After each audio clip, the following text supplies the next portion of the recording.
All right. Hello, and welcome back to a special edition here on the Chase Thomas podcast. Not sports. Dana Fox has made a very strong case against us talking about sports in this podcast because sports is not her thing. But what is her thing is writing a really fun TV show that I binged a few months ago. I found it on Apple TV. And being a journalist myself, having my undergrad in journalism, being a master's student here at the University of Tennessee in more, you guessed it, communications and journalism, it spoke to me. And as someone who was writing a bunch as a kid and was doing the dorky stuff like running the paper and just being really into my notepad and just taking notes is one of my favorite hobbies, and just listening and just following stories and reading fun stories. And your show, Home Before Dark, hit on all of that for me. So it was great. And then it was done because I finished it because there were 10 episodes per season. And I was like, oh no, that's it. What do I do now? The joy and pain of binge watching a TV Yes. show. Yeah. I sort of did the same thing. I like snorted Emily in Paris like cocaine. Although admittedly I've never actually tried cocaine, so I don't actually know anything about that, what I was just saying. But I assume that it's the kind of thing where it goes really fast and then you feel like everything's amazing and then it's just over. Right. So yeah, I did that with Emily in Paris when I got the booster. I was like, yeah, I'm a big pro-vaccine person, and I was like, bring it on, baby! Like, take me down, let's do this. And so I was like, oh man, I feel like crap for a few hours, and I was like, ooh, this might be an excuse to watch all of Emily in Paris. So I sat there and just like flew through it, and I was like, that was a fun little ride right there. So I'm really glad you like the show. That makes me so happy. And I'm so happy that you vibed with the idea of like us taking kids seriously, because it was kind of like a love letter to my nerdy self. I had a lot of businesses growing up. I don't know if you ever did that, where you're like, oh yeah, definitely I'm going to be like a private investigator. And like, speaking of communications, I never got that deep into the actual like running of those businesses. But I was really into like the marketing. So there was a lot of like, I'm photocopying the handouts about how you can like, I can like spy on your husband if you suspect him. So I was like 8 years old. My parents were like, we'll see about that. But yeah, I was a dork. I was taking a lot of notes and a lot of notebooks. Still am. So you identify a lot with Hildy, the main I do, character. yeah. Okay. For sure. So I also know a lot of young girls who aren't necessarily like Hildy. And Hildy was a real person. I don't know if you know, Hildy is actually a human and she's incredible. But I really identified with her. And I also know a lot of young women who are like truly extraordinary, and young men, frankly, where like if you just take them seriously and you actually listen to them and you treat them kind of like little adults, you're just like, oh yeah, no, you have like a really good point. It's like really, really smart. So I tended to kind of want to make a show that could take kids seriously and also try to do something with tone that I had never seen before, because what I get really jazzed about now in my work is trying to figure out how to nail really challenging tones. So this show, I don't know what your experience of it was, but a lot of people were like, well, is it for adults or is it for kids? And I can't tell, and blah, blah, blah. I think part of that is because, frankly, there's a female protagonist. I think that if she had been a boy, everybody would have been like, oh, yeah, this is like in the grand tradition of like Spielbergian movies, Amblin movies where we take young boys seriously. So I think I was trying to make a show that was for everybody, and everybody was like, it's never going to work. It's too scary. And I think we did it. Like, when you're a kid nowadays and you have active shooter drills in your school, like, why are we making TV shows for them that don't acknowledge that scary shit happens in the world? Yeah. I don't know. So, but it's also, it's also for parents. Like, it's also for just what you have to juggle, because Hildy is for better or for worse, the character sucks a lot of oxygen out of the room everywhere she is. And that's what she goes through a lot, is she feels so bad. She doesn't mean to be that kid in the family who just all eyes are on her all the time, but she's really just following her dreams and following what she believes is right, but that comes at a cost. So I think what's always been super interesting to me is like how the dad juggles it, how the mom juggles it, how the older sister for sure juggles it, because they have a huge disconnect between the two of them, because she's just kind of forgotten about because she's not getting in trouble with law enforcement. She's not writing a newsletter. She's just a normal, just want to have fun kid. She wants to go to dances. She wants to just have the normal high school experience. And Hildy has no interest in any of that. And because she stands out in her own way, it just pulls the parents in different directions, and it shows that it's a blurred line here. Like, it's complicated to raise very different children. So when it comes to the question of, is this for children, it's really just for like relationships across the board, and how we approach them. So it's how we approach relationships with kids we see in our everyday life, with parents, and understanding that parents, there's a lot that they're putting up with on a day-to-day basis, and you have no idea what's going on with them. And I like shows like that where there's a lot of moving parts, and it's messy. Like, parenting is messy, and I think that's something you do a great job of in the show, is that, yeah, Hildy's awesome, but it also comes at a cost with the rest of the family. Oh my God, you're amazing. I'm getting like choked up for listening to you talk about the show. I'm like, that's so beautiful. I just so appreciate that you sort of see that, get that. We had the world's most amazing writers, and our directors were incredible. I mean, John Chu directed the pilot and the second episode. He's extraordinary. You know, he did In the Heights and Crazy Rich Asians, and he's just absolutely an amazing visionary director guy. But what was so awesome about him was he'd also just become a parent, and he had just had a daughter, and so we got him in his feels, man. We were like, you got to direct the show, man, because you got a daughter now, and you're gonna be a dad. And he was like all emo, and he was like, yeah, I gotta direct the show. So that was amazing. And we had some really other, Kat Candler was an incredible director, and all of our amazing writers, and everyone just kind of put themselves really in it in this way that was like really beautiful to see. And so there were so many people with very different backgrounds on working on the show, working together on the show. So there were people who had no kids. There were people who weren't in relationships. There were people who were in relationships but had no kids. There were married people with kids. So everybody was like, I want to talk about my thing. And so we kind of put it all in the show. And as a result, I think it was a planned messiness. It was like, it was very, very like well constructed messiness. Like it was intentional messiness. And for me, that was very sort of freeing, because that's the kind of childhood I had. It was like, my parents, I loved them. They were incredible. Sometimes they yelled at me. Other times they were like the absolute greatest. My brother and I got along really, really well. Other times we fought. We adore each other. We want to kill each other. You know what I mean? So it was like, it's just sort of a hot mess all the time, if you're honest about what it is. And I think anybody trying to like muddle through life, whether at any age, wherever you are in your life, especially now with COVID, where it's like, oh my God, what are we doing, guys? You want to normalize that messiness. You know what I mean? Like, that's the thing I try to do with my kids all the time, is that, I try to say to them, like, yeah, it's going to be really bad. Like, everything's pretty bad a lot of the time. It's like really hard. And instead of sort of being like, yeah, everything's okay, it's all amazing, it's all wonderful, because that's not what it feels like to be alive. And when you say that and you do that, what you're doing is you're making people who have all of those other feelings feel like they're abnormal. And I really wanted to make everybody feel like messiness is normal. It's beautiful. It's part of life. It is life. That is it. That is the thing to try for and hope for. Like, it was a lesson I learned personally, because I had a lot of struggles with infertility, and I was like, always wanted to have kids. And then I had to have 7 IVFs. I had 3 miscarriages. I was like, what is happening? How did this happen? Ugh. It was really intense. And I ended up through IVF with these 2 beautiful children who are like absolutely wonderful. I'm obsessed with them. And then I think my husband would be fine with me saying this. And then after all that crazy infertility, he was like, we had just had our second baby, and he was like, you're going to have sex with me again someday. And I was like, oh, you're the worst. And I was like, fine. And so, because I was so tired, I was like, get away from me. So anyway, so I'm like, yeah, fine. All right. I had a good sleep last night. We can do it.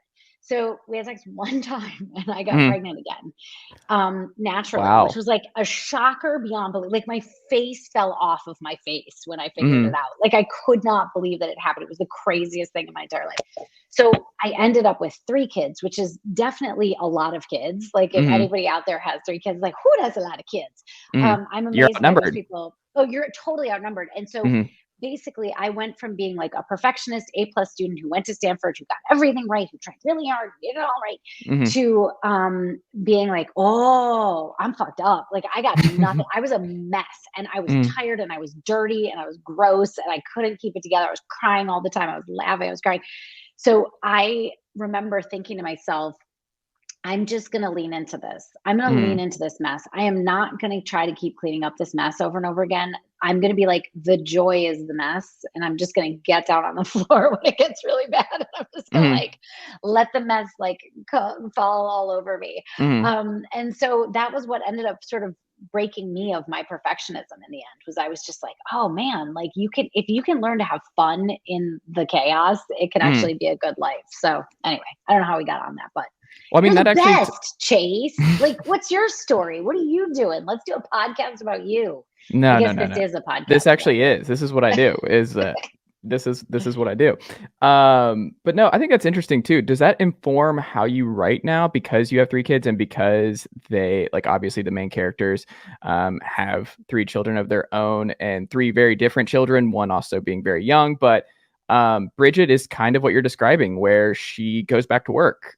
She doesn't know whether or not she should go back to work. She doesn't really know. Like she's having to juggle being a good parent with being a good wife because guess what? There's problems there, and kids can sense that, and kids can pick up on that. So she like there's just so much about that, and it goes back to the messiness that I love because it also gives you the moments where like I think the best scenes in the show are not with Matthew and Hildy. It's with Matt and Izzy because Oh, that's when he beautiful.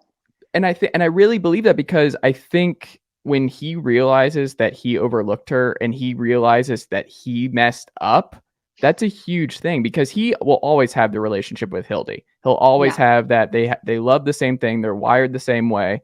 That relationship is fine and will be fine forever. What isn't and what might not be is the oldest who's going to leave for college soon, who once she's out the door, that's it. Like you've got to like prioritize her because she's just trying to be a normal teen and he is not that person. He was Hildy as a kid Yeah. and that's So he hard has to for him. figure out how to relate to her. And that's a Correct. real challenge. I mean, Mhm. first of all, thank you for seeing that stuff. All the actors on the show are so brilliant, but Yeah. those two together, they had this magic because exactly what you're saying, which is like as writers, sometimes we would be like really thinking hard about how Izzy would feel, especially Mhm. because like the show was sort of about Hildy being an Yeah. extraordinary kid. And so Mhm. built into that, there's this sense of like, well, what do you do when you're not the extraordinary one? Mhm. Like, how does that leave you as a person trying to find why you are special? And I remember like sort of feeling like there's just a certain amount of real estate in any family. Mhm. And when somebody's behaving in one way, the other kid is like, well, I can't do that because that one's doing that right Mhm. now. And it kind of makes me sad because Yeah. I would think about Izzy and I would be like, I really want her to feel as special as Hildy. I Mhm. want her to feel that. And really, it's like she doesn't need what Hildy needs. Yeah. All she actually needs is to feel seen by her parents, is like Mhm. what you're sort of realizing. And that Mhm. scene on the beach, I don't know if you remember that one Yes. where oh, Yes. I can't. Mhm. I was just like, blah, blah, tears shoot. Yeah, no, that was Um, 100%.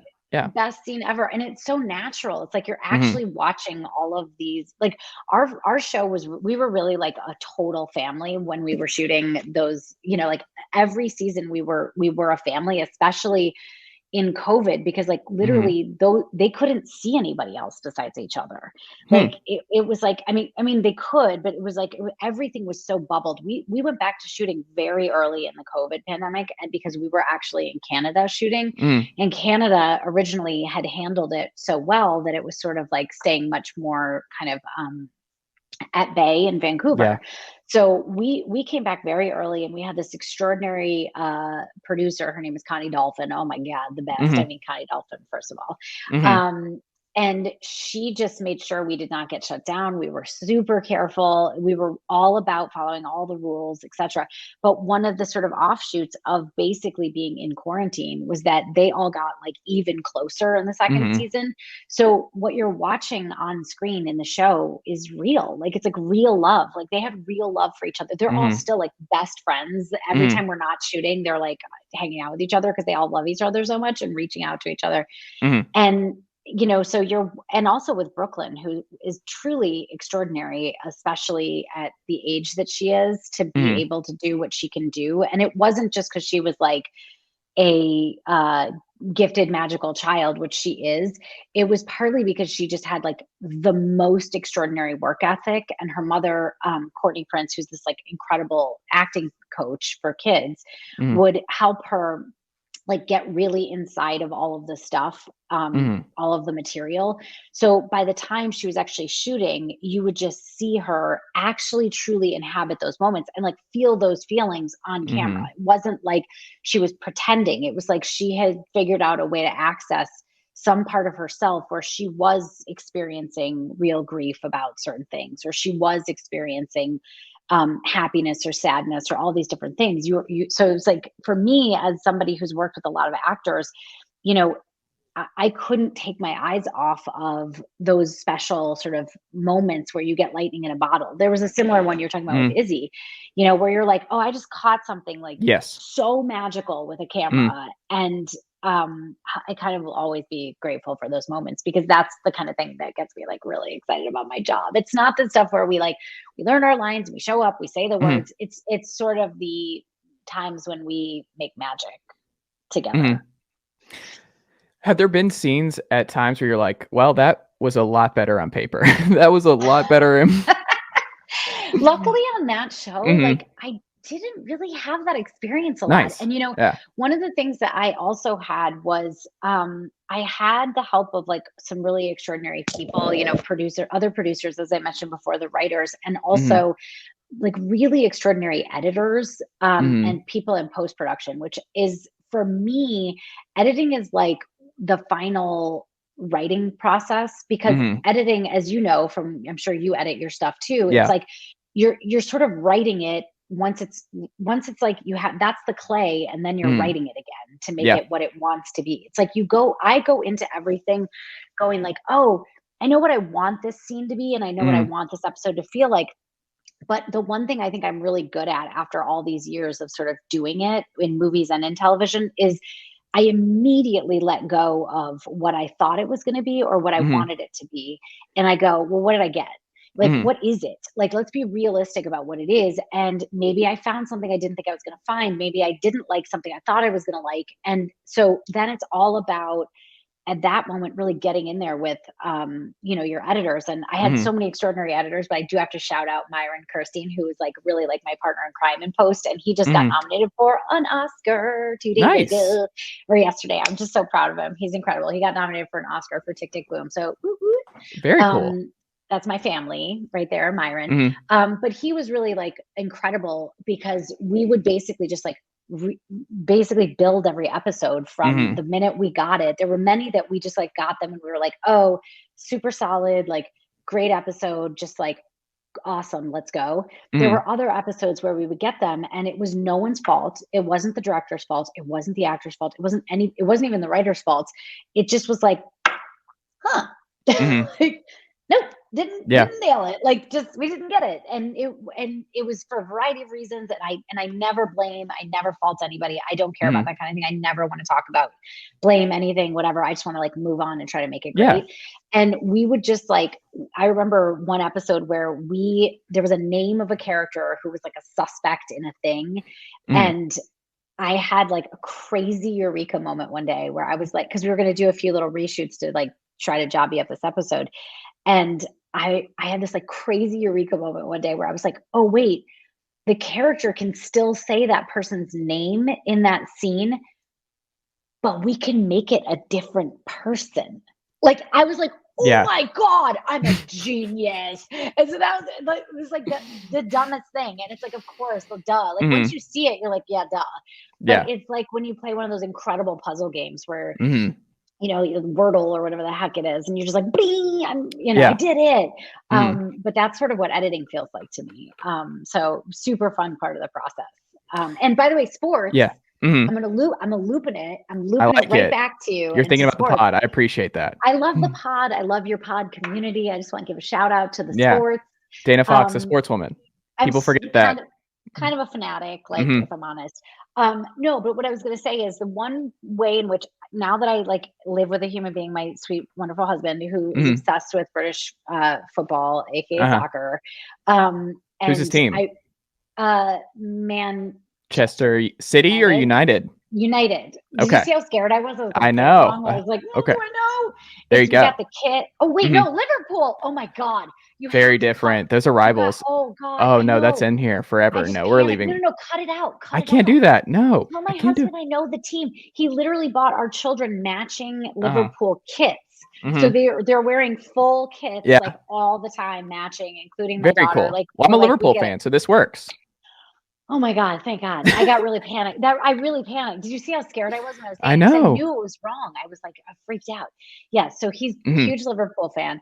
You never walk alone, correct? That's correct. See, there you go. Now you're all back in. With the sports. Yeah. I'm back in with the sports. But what I was going to say is now that I've sort of learned to love sports through my husband, and obviously I'm not super great at all the details, but I call it their costumes. Right. Their uniforms. It drives them crazy. So does my sports Renaissance woman. Costumes. Yeah. This is so great. We should talk about your Renaissance woman. I should maybe help you guys write the Sportgasm book. Because, I mean, hey, I told her, you know, what's funny, and this brings it back to your show, is that what she tells me sometimes is that I told her I was interviewing you, and I was like, she was like, you know that you can't, when we have children, you can't just have your own Hildy. That's not how this works. You can't just you don't know what you're going to get. Yeah, you don't know. You can't just be something happens and you're like, right. Oh, all right. You can't just force a journalist. You can't force that on some kid that you just connect with and that they are into what you're into. It's not how it works. And that's the thing, you were sort of catching on to with Matt and Izzy, which is that I sort of had certain moments in my life with my own kids where there are certain moments where I'm like, oh, I completely understand you because you're doing what I would have done as a child or that exactly is me. Yeah. And then there'd be moments where I would just be like, you're an alien. Where did you come from? Did you who's your real mother? Because it ain't me. And I had to finally relax and be like, oh, they literally come out of you however, they come out of you as honey badgers who don't give a fuck. They come out of you and they just are who they are. And your job is to walk beside them and be like, you're awesome. Keep going, work hard, blah, blah, blah. But you're basically just there as a cheerleader and to be like, don't hit your head. That's your job. Yeah. And you can't control how they're going to be at all. It's zero. So all you got to do is just I once learned modeling good behavior is actually the number one thing you can do as a parent. So anyway, a lot of that Hildy stuff came from my parents who, I had a very interesting couple of parents. My dad was an ER doctor. My mom was a psychologist. And so when I was really young, they would talk a lot about the craziest stuff. So, that scene where Matt's talking to him about weapons and stuff. Yes. It's fully my dad. He was just and then my mom would tell me stories about oh, well, if somebody comes up to you in a parking lot, I would be 13 years old and she'd be like, we're going to talk about how not to get raped. And I'd be like, rape? What? What's sex? I don't even know what any of it is. And she would be like, if your gut tells you something's wrong, your gut is right. Do not tell your gut to be quiet. You listen to it, you get the hell out and you move your body and you don't worry about being humiliated or looking stupid. It doesn't matter. After the fact, you can figure out who was right, who was wrong. Doesn't matter. Get your body out of that situation. And they used to really talk to me about very difficult stuff. And I think what was interesting as a kid who experienced that is I think parents think that that's going to scare their kids, but actually that made me feel powerful. That was the thing that made me feel not scared. Huh. So anyway, you never know. Back to sports. Wait, I'm looping it back. Don't make me not loop it. This. Yeah. So here's why I think making television shows or movies is actually very, very similar to sports is because of the team. It's the whole reason you want to do it is because you want to be on the team and you want to be your personal best. But you know that being your personal best only works if everyone around you is completely elevated to their personal best and that your job as a teammate is to actually make them all do their best. just as much as it is to do your best. Sports. Sports. Hashtag sports. Did that work? Did I do it? Did I do the sports stuff? Oh, that was great. Yay. I like Finger that. point thing. This is Yes. the The point finger finger. point. Yeah, that's Texas Yeah. Tech. You're doing a strong Texas Tech Red Raider finger Oh, point. Yeah, the finger yeah, guns. I That was did. good. Yeah. That was Yeah. No. intentional. We'll go with it. No. Sure. I'll take Um, it. do you think the show would be, or you would write the show the same if it was not an Apple TV and you got picked up by like ABC or Fox? If this was a show on a different network where you couldn't binge it, would it be completely different? No, that the show would be really different. Mm-hmm. I did do a network show briefly when I was first starting to figure out if I liked television. Mm-hmm. I was mostly doing movies, and then I did this show called Ben and Kate with Dakota Mm-hmm. Johnson, Les, Nat Mm-hmm. Faxon, Echo Kellum, Lucy Punch, the greatest people ever. Mm-hmm. And it was like, imagine you're on like a train track, Mm-hmm. and then someone tells you to take all your clothes off because obviously, so you're Right. naked on the train Yeah. track, and then somebody takes like a little bit of kerosene and lights your hair on fire. But right at the moment that you realize the train is coming is when all Mm-hmm. of this has just happened, and then the train is like gaining on you so fast, and you're looking at it Mm-hmm. going like, "Wow, the train seemed farther away a second ago. Oh, it's upon me." Mm-hmm. That was like what doing a broadcast show was like. It Hmm. was so crazy. I Yeah. so the hard part about television, I mean, one of the many hard parts about show running is that you're doing like 457,000 things at once. Mm-hmm. So there's a mountain of work that is so tall that you will never get to the top of it. You will never finish it. So you have to, it's basically all triage. You have to figure out what to do first, what to do Mm-hmm. quickest. And with network television, like the show was on the air, and so they're Mm-hmm. like, the deadlines are like pretty solid. Like you Yeah. can't go like, oh, I couldn't figure it out, so I need a few extra days. They're literally like, no, we have to put it on TV now, so Yeah. where is it? So it was so crazy, so hard. And I think for me, what was really wonderful, there was a fun to it as well, because you Mm. just like sleep in your office, but it's not something you can do with 3 children, which is what Yeah. I have. It was so fun, so wonderful. But the thing that was great about doing the Apple TV version of a bingeable show was that Mhm. when we sold the show, we knew we had 10 episodes. So it Mhm. wasn't like, oh, I have to prove my case to anybody. It was Yeah. literally like, what do I want to do? How do I want to make this amazing? And then you kind of went through and you were like, okay, now I have to be like really good at time management to make sure this Mhm. like crushes in the time that I have allotted. But also what was amazing about it is that you'd be like, oh, wait, like once I got to episode 10, I could be Mhm. like, you know what I need in episode 2 is Mhm. this. And you could like shoot a little thing and like pop it in there. So I Very was cool. able to put like Yeah. so many little clues and little things that were going to pay off finally at the end of the season. And Mhm. like that was a super fun thing for me. I really enjoyed that. Sorry about that. I wanted to give you like a signal, like I'm No, gonna that was cough. good. I like it. Okay. Did you always know how the Richie storyline was gonna go, or did you I evolve did, that over? yeah. Okay. No, I actually did. I knew I didn't know all the like ins and outs of Mhm. How you get there? the clue trail, like we call it. Mhm. Yeah, it's like I wasn't really sure like exactly how the clue trail was going to go ever, because that's Mhm. not the way my brain works. And I tend to really care a lot about characters and like Mhm. human behavior, and wanting to make sure that everything feels incredibly real, that so that if it's a mystery, you're never going like, nah, it's bullshit, I'm watching TV. Mhm. I wanted it to feel like, oh no, like people really behave that way, and like even Mhm. though you're a bad guy, sometimes you like, bad guys I think are more interesting when you understand their behavior, and you Mhm. could kind of imagine yourself getting into a shitty situation and making the wrong choices and ending up there yourself, because that's just so much more gray area to deal with. I find that Mhm. more interesting personally. Um, but yeah, it's the Richie Fife story. I always knew what the big moves were of that Mhm. story. Um, Did the so cast know? I kind of don't want to ruin it for your audience, but no, Yeah. the cast didn't know.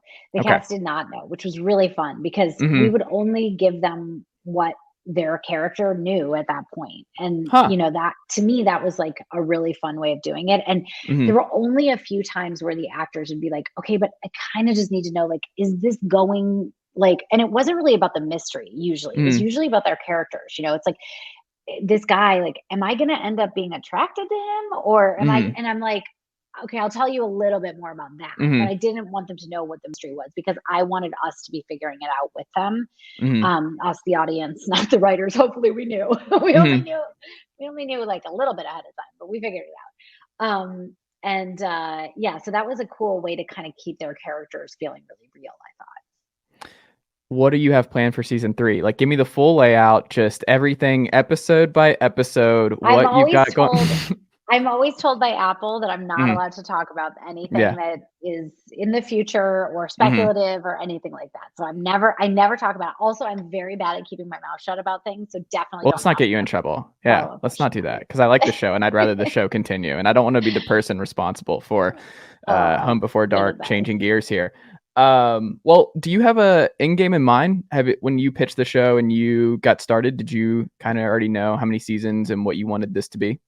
I mean, I don't think anyone ever fully knows that. I think when you start, you always want to believe that it can kind of go on forever because it's such hard work. Like the work is it's joyful and beautiful and you make the best friends and it's like incredible for a lot of reasons. Margie Love, my wonderful partner in crime, like we became like work wives on this show. Joy Gorman, who I've worked with for 25 years, who's incredible. We all kind of came together and it was like, you have to believe that it's going to go on forever. But a lot of the times that's like a willing suspension of disbelief because you know that it's going to come to an end either because of the people who are on it don't want to be on it anymore or because the network is like, we're doing this instead or whatever. So, or the kids grow up. Right. So it's like a really weird thing of like, you have to believe that it can go on forever, but you deep down inside, you always kind of know that it might end. And that's kind of the thing that's so beautiful about it is it feels like it's a moment in time that you're trying to capture. And as any parent knows, or even a parent of a dog or a cat or whatever, you know that like time goes real weird. Like at points it feels really slow and you think, oh, we're gonna be able to do this forever. And then other times you look up and you're like, it's over. It's already over. Like, how did this happen? So that's kind of the experience of making a show, which is like super emo. So I remember when my first show, it didn't go forward. We got canceled for ratings that if you had those ratings today, it would be a ticker tape parade. You would be the biggest show on television. But I was like the last year where network TV was still sort of like assuming that all ratings should be measured against like Friends. And everyone's like, how come there aren't 40 billion people watching this? And, so we got canceled after our first season. But I remember coming to the set and like trying to tell everybody that it was over. And I was like so hysterically crying that I could barely get the words out. These poor people are like, I'm at my job. Like, why is this lady crying in my face? But I just think it's really important, like not to be all like Ted Lasso about it, but like, I do think it's really important to model good, like boss behavior, especially if you're a woman who's a boss. So, because there are so many fewer women who are bosses, that in a big way on, I mean, there are a little bit more in television than there are in features, but so I really take it very seriously. Like, I think it's like an honor that I get to do this stuff. And I also think you have to model good behavior for other people so that they'll go on after you to do that stuff. So I got a t-shirt that said, I cry at work. I'm like all about like, if you're having a baby, like you can nurse your baby at work, like we'll work around you. Like, I just think it's really important that these things that are normally barrier to entries to women doing well in the workplace, somebody has to start like changing that because otherwise women will just stay out of it forever. So I was lucky enough to have an amazing mentor, this woman, Catherine Pope. And she was like, I was having my first baby on my first TV show. And she was like, if you got to get the boob out, you got to get the boob out. We're just going to get the boob out. That's what we're going to do. Cause that's what you got, so she was amazing and she's normalized it. So hopefully I'm doing the same thing, carrying on that tradition. Do you think you write any differently because you've been in quarantine for the last couple of years? Do you think that's changed how you write and just being alone with your thoughts and just kind of just being on your own? Do you think that's changed how you write and how you think? Do you mean how I write in the sense of like what I end up putting on the paper or as in like my process? Well, I'm sure the process is different. I'm sure the process has to be different, right? Yeah, the process has been evolving, but I'm like really obsessed with evangelizing the idea of everybody finding their own perfect process. Like, I really love talking to writers who are like trying to figure it out and sort of saying like, look, my thing was I tried to do it the way everybody else tried to do it for a long time because I thought that's what you were supposed to do, and I thought that equaled success. Um, and then I was like, reading is really hard for me. Like I went to Stanford. I was an English major. I went to grad school. Like I like figured out how to read, but it was hard. It took me a really long time. I would read a script next to one of my friends and they'd be on, they'd finish the script and I would look over and I'd be on like page 13 of reading the script. And one day I was like, I wonder if this like font on Kindle will help me because it says open dyslexic. Maybe I'll just like tap on it. And I tapped on this font and it was like, and I suddenly was like, oh my God, I can read 40,000% faster than I did before. So I downloaded And how old were you when you figured this out? This was like, it was like sad how late in my life it was. It was like, I don't know, it was probably like 4 or 5 years ago. Like, oh, wow. So I went from being a person who was like marginally productive to being like 40x productive because I started to finally go like, it doesn't matter how anybody else does it. It matters how I want to do it to be my most productive. So my hacks are that I have this dyslexia font. I turn all my documents into that so I can zip through them. I read them really quickly. I have this thing called Voice Dream that is like a robot. I put it on the British guy voice because it makes me happy. So a British robot man reads me all of my scripts and I do iterative. So I'm one of those people that like, if I read it once, I'm like, yeah, okay, I got it. But what I actually like to do is listen to it. Like, I'm not kidding. Like probably like I just wrote another TV pilot and I would say before I even showed it to anybody, I listened to it 50, 60 times. And so I just go like, bloop, bloop, bloop, and then I go back and I fix little things. And then I go listen to it again and I go back and fix it. And I know that for other people that drives them like completely bonkers. Like they think I'm completely insane and they hate it. But it just works for me. I also discovered like I really love colors. So like everything in my life is like rainbow colored and I write all of like I got you all covered. My scripts in colors. Oh my God. Hold on, I got you. Okay. Show me. And then I will flash you my notebook. So rainbow. Yeah, I've got this. I've got my little notebook. Like I'm telling you, like I'm a little dork, like a little notebook, and I have. Oh, here we go. Here's some more stuff. I've got you this. This is what I use for all of my note taking for all the games and stuff that I watch. But this is the game changer. I tell people is that like there's nothing. But like the thing is when you green stripe a to-do list assignment done like by your hand, like you just do that, you don't need to run anymore. Brain like processes it. I know. Yes. And that's the thing is like your brain processes it as being out of your brain. So it isn't the thing you now have to kind of like go in a little feedback loop about. I have this other wonderful person that I work with who's another partner of mine, this guy, Michael Cummings, who's an amazing writer. And he literally has your exact pen thing, but he has like 7 of them. He's like, yes. Oh yeah, like, I have a bunch it's just whatever works for you is what you have to do and find the healthiest version that works for you. Like don't do something if you know inherently it's unhealthy for you. Like I feel like, Hemingway was like, yeah, I get like really drunk and I write everything or whatever. Yeah. He's like, I'm not going to do that. I'm going to do like yoga in the middle of the day so that I can like get more energy. So anything that makes you feel like healthy and like your brain lights up with serotonin when you see the thing, you start to associate work with pleasure. I had one other hack, which was, I think I told my friend John August this and he was like, oh my God, like I've heard literally everything except for this. But basically like I used to get stressed out about notes. So I decided to like retrain my brain.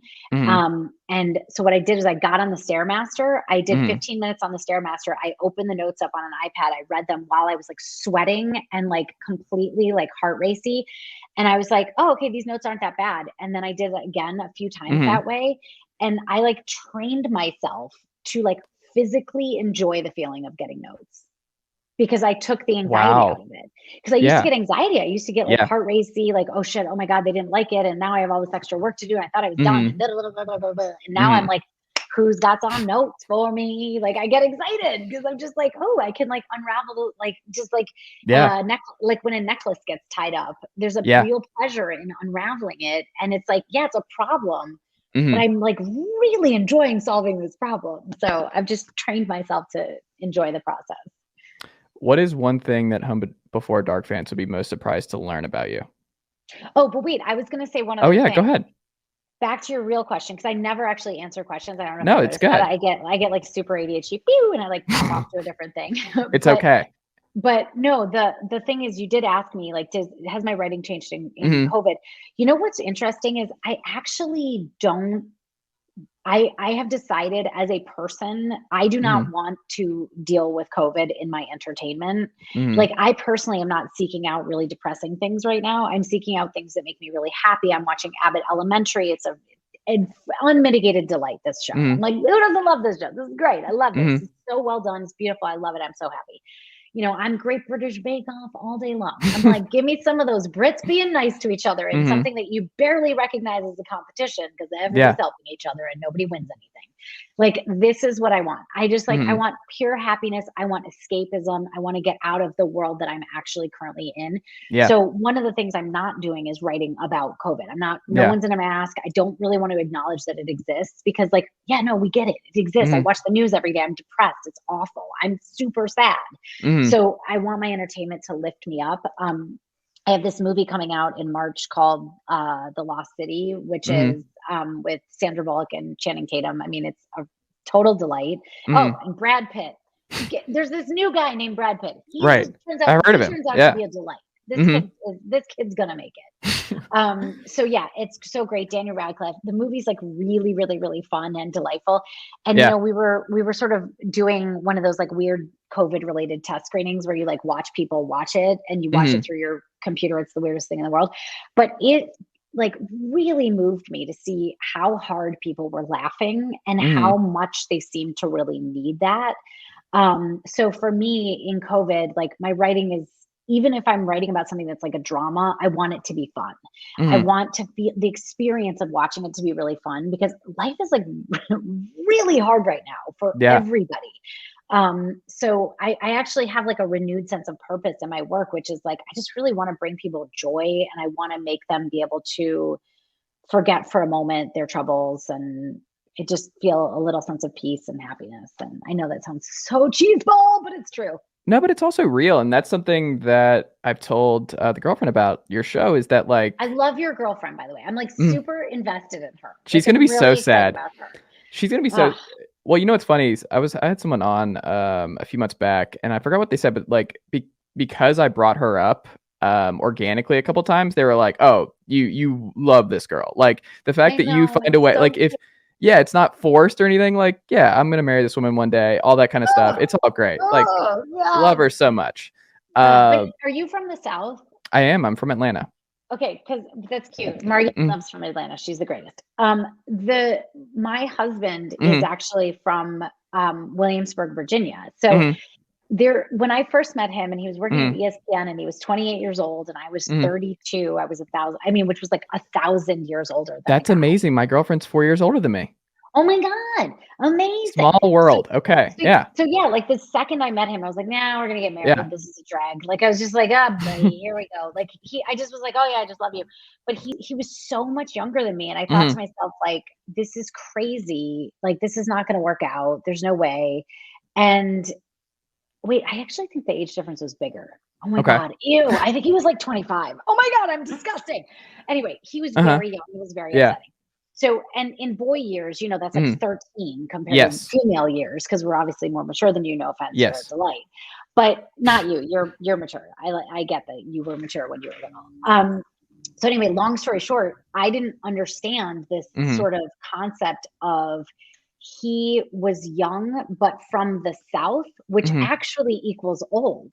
It was a math Yes. equation I had never done before. Because Mhm. like a year and a half into dating him, he's like, "Will you marry me?" And I was like, "Whoa, okay, like what's going on here?" Like I assumed I'd be like Susan Sarandon and what's his face, like Mhm. maybe like common law, whatever for tax Mhm. purposes. But he was like, "No, we're gonna do this." Because at 27 or something, all of his friends were married and had Yes. kids. That's That's just what we Southern do. thing, my friend. I love that about you guys. Yeah, Happy for you. I think it's just more of like when you find the right person, I've always looked at it as like I was never gonna rush it because I was like, if you meet the right person, you meet the right person. But if not, you're gonna hit like there's no point in just like no, You don't just do it just to do it. It's like you no. do it with the person and then you Right. you take your lumps on whenever that is. Like if Yes. that ends up being really late, like maybe you have to adopt a child or whatever. Yeah. Like, it's like, but you're not going to do it with the wrong person. Yeah, you're not going to be happy. That doesn't end well. That's not Never does. no, but also like lock that down. When you find the right one, lock it down. Make that commitment. You either commit or you don't. That's the Southern man thing, I think, is just that like you make the commitment and there's something to the marriage commitment where you're like, I am signing my name and I am we're signing this contract. Very It's just some loyal. yes, it's Y'all are loyal. Look at me, very, very y'all. organically using the Yeah. word y'all without any stress, without any sense that I wasn't doing it right, without any panic. Right. I'm honestly panicking. Like, I always try to work y'all into things, Mhm. but it sounds so stupid coming out of my mouth. I can't do it. I need a y'all in season 3 of Home Before Dark now. I'm a Yankee, so I can't really do Yeah. the y'all. No, but I we can't need it help it. in Home Before Dark. We need one of the characters to usher in a y'all. We need a y'all, and then when I watch it, I'm like, oh, I made the show. Oh my gosh. I made the show. Like that's how it You is. definitely did make the show. You did. There we go. Well, this has been great. Thank you. Thank you so much. You're the nicest person. This is like I love your show. Mhm. This is so great. And hashtag sports. Hashtag sports. Well, thank you so much. Good luck on season 3. I'm so excited Thank for it. Do you. you have a date? Do we have a date to look out for it? Can we even As say I'm that? told, I'm not allowed to say anything. I'm always Okay. told I'm not allowed to say anything. Not even a But date. thank you Okay. and Yeah. please tell everybody to watch the first 2 seasons Yes. because it lives on a service where it will Mhm. be there for the rest of its life. I Yes. very intentionally created the costumes, the look, the whole thing Mhm. to feel sort of throwback modern. So you couldn't Mhm. quite tell when it was made because I was like, Mhm. I want this to live forever. So please go watch it. Absolutely. Flannels everywhere. You'll never know for sure. Left, Like right, and you're center. Flannels yeah. everywhere. It's kind of dark, so you can't 100% tell. You're in the woods a lot. Vancouver, kind of like you can't tell between. American Vancouver. Yeah, Yeah. We got a British guy with an American yeah. accent. We're working it out. It's It's all the great. Twin Peaks thing where it's just you never really know. You never. And Once Upon a Time, it's all that. You're like, wow, this is such a great magical world. All these people coexist with one another. But Dana, thank you so much for making the time. This has been a pleasure. Thank Thank you you for so much, everything. and good luck. Like I Go said, watch this Home Before season, Dark. go watch Thank you. Home Before Dark. Take care.